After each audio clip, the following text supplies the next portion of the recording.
સુરતની વાત કરીએ તો સુરતના ગ્રામ્ય વિસ્તારમાં વરસાદી માહોલ જામી ગયો છે। સુરતના ગ્રામ્ય વિસ્તારમાં મેઘો મન મૂકીને વરસી રહ્યો છે। વરસાદમાં ઠેર ઠેર જગ્યાએ વરસાદી પાણી ભરાઈ ગયા છે। તો પલસાણાના બલેશ્વર ગામે વરસાદી પાણી ભરાયા। ફળિયાના મુખ્ય માર્ગ પર ઘૂંટણસમા પાણી ભરાયા હોવાની વિગતો સામે આવે છે। તો ઇન્ડસ્ટ્રીઝ દ્વારા કમ્પાઉન્ડ વોલ બાંધતા પ્રવેશ છે પાણી।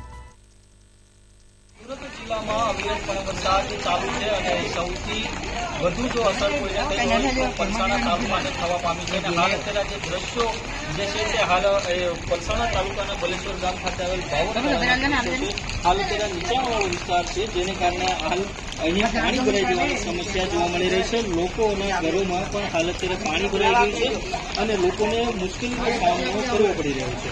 પાણી ભરાતાની સાથે જ વીજ પુરવઠો જે છે તે પણ ખોલવાયો છે અને આ લોકોને અહીંથી બહાર અવર જવર કરવા માટે પણ ક્યાંક ને ક્યાંક મોટી હાલાકી ભોગવી રહ્યા છે। તો બીજી તરફ કહી શકાય કે પાણી ભરાવાને લીધે જે લોકો જે છે તે ઘરથી બહાર પણ નીકળી નથી શકતા અને ક્યાંક ને ક્યાંક વધુ મુશ્કેલી વેઠવી પડતી હોય છે।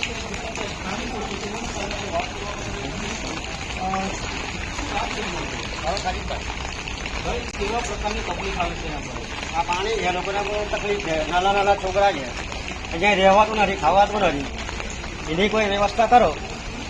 કોઈ આવ્યું છે અહીંયા જોવા માટે? કોઈ કોઈ નથી આવ્યું, કોઈ નથી આવ્યું। કેટલા ઘરોમાં પાણી ભરાયા છે? આ તમે જોઈ શકતા છે ને કેટલા ઘરમાં પાણી છે। નુકસાન દુકાન છે, નુકસાન થયું છે કોઈ? નુકસાન માટે એવું છે જેટલું પાણી વધે એટલું નુકસાન થાય એ લોકો। નાના નાના છોકરા છે, લઈને ક્યાં જાય? બીજી કોઈ કેટલા વર્ષથી પાણી ભરાય છે? એ 3-4 વર્ષથી જ્યાંથી બંધ હોય ત્યાંથી આવું જ છે। કોઈ દિવસ કોઈ રજૂઆતો કરી છે પાણી ભરાય છે એના માટે? બહુ કરી પણ રજૂઆત તો બહુ કરેલી છે પણ તંત્ર હજી જાગતું નથી। તો કોઈ લોકો રસ્તો થતો નથી।